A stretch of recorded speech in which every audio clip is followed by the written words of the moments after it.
Bonjour, c'est Joël Bernard de moncoachdegolf.com. Alors aujourd'hui, je voudrais vous montrer comment vous pouvez instantanément améliorer votre putting en changeant simplement un ingrédient. Mais vous devinez avec les images que vous voyez à l'écran, il va s'agir de votre grip. En effet, les champions changent, certains champions changent régulièrement de grip et ils vont passer de l'un à l'autre. Je vais vous donner deux exemples ici. Avec, vous devinez ici Rickie Fowler et là, c'est notre dernier vainqueur de l'Open de France, Nicolas Colsaert. Vous allez voir qu'ils alternent, on va dire, les deux grips classiques, ce qu'on voit le plus, les plus répandus sur le tour.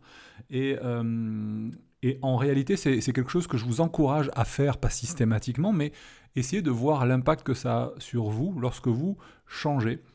Tout simplement parce que le grip va avoir une influence énorme sur le résultat de votre putting. Pourquoi ? Parce que la face de club, l'orientation de la face au moment où vous puttez, représente plus de 90% de la direction de votre balle. D'accord ? Simplement, il n'y a pas que ce paramètre-là.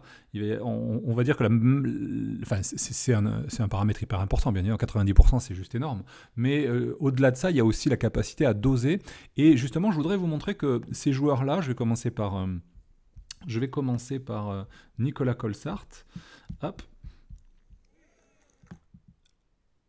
Lorsqu'il se trouve à une distance, il le disait en conférence de presse, c'est que quand il a la sensation qu'il peut rentrer le putt, il la joue en grip inversé, c'est-à-dire la main pour un droitier, la main gauche, qui va se retrouver plutôt en dessous de la main droite. C'est-à-dire la main droite tient le club en haut et la main gauche tient le club plus bas. Mais là, par exemple, là on est au 13 et regardez, il joue ce putt-là. Si vous observez son grip ici, là il a pris un grip, ce qu'on appelle traditionnel. C'est le reverse overlapping, c'est la main gauche qui est au-dessus de la main droite. Pourquoi ? Parce qu'il est à une distance où là, le premier objectif, c'est de trouver la bonne vitesse et d'arriver juste à mettre son putt donné. Là, en l'occurrence, il rentre, mais évidemment, il ne s'attendait pas à la rentrée, c'est pour ça qu'il se marre. Mais l'esprit, si vous voulez, c'est que pour quelle raison il va changer de grip dans d'autres circonstances, par exemple ici. Eh bien parce que, voilà, là on voit, il a la main gauche qui cette fois-ci est en bas. Pourtant, c'est le trou d'après, le même jour, et il va utiliser sur ce putt-là un grip, ce qu'on appelle inversé. J'avance volontairement, hein, puisque là on parle du putting. Une fois de plus, vous pouvez là observer, regardez, grip inversé. Et hop, voilà, je vais vous montrer maintenant Rickie Fowler qui lui explique qu'il a une bien meilleure sensation, il a un bien meilleur feeling lorsqu'il tient le club, on va dire, de manière traditionnelle, mais qu'il a un meilleur stroke lorsqu'il joue avec le grip inversé. Tout simplement parce que avec ce grip-là, voilà, en gros, avec ce grip-là, on dose mieux, mais avec l'autre, il explique qu'il fait un meilleur geste. Donc c'est pour ça qu'on le voit souvent dans les tournois changer de grip.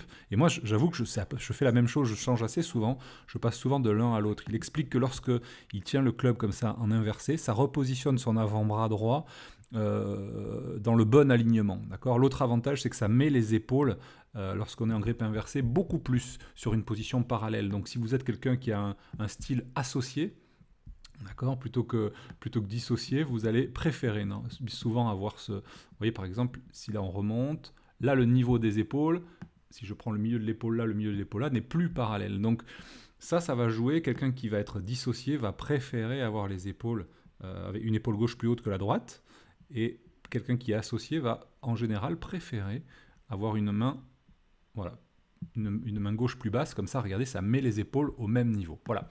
Alors, voilà, je voulais juste vous faire cette petite remarque.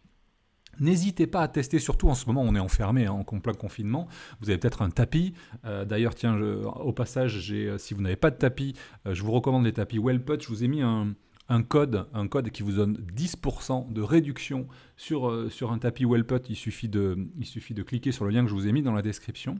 Et l'esprit, c'est que vous pouvez tester ça à la maison très simplement en faisant des séries de putts, en vous mettant, moi ce que je vous conseille, c'est de vous mettre à 2 mètres, 2 mètres 50. C'est un bon test parce que quand vous allez faire une erreur de 1 degré, la balle ne rentrera plus. Donc vous allez voir si vous maîtrisez beaucoup mieux votre tête de club avec un grip inversé ou comme l'explique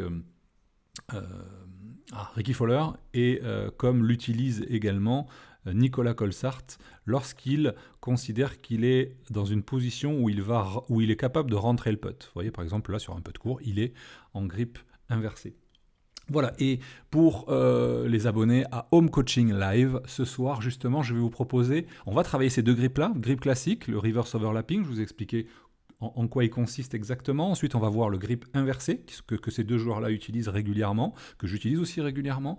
Et on va voir 4 autres grips, et notamment un grip spécial anti-yips pour ceux d'entre vous qui ont vraiment tendance à donner des coups de poignet lorsqu'ils sont sous pression. Je vais vous faire tester un grip qui est vraiment ultra efficace pour justement gérer ces coups de poignet involontaires. Donc c'est ce soir, comme d'habitude, à 19h dans notre rendez-vous quotidien. Et pour ceux qui ne sont pas abonnés, je vous mets un lien dans la description et dans le i comme info. À ce soir, bye bye.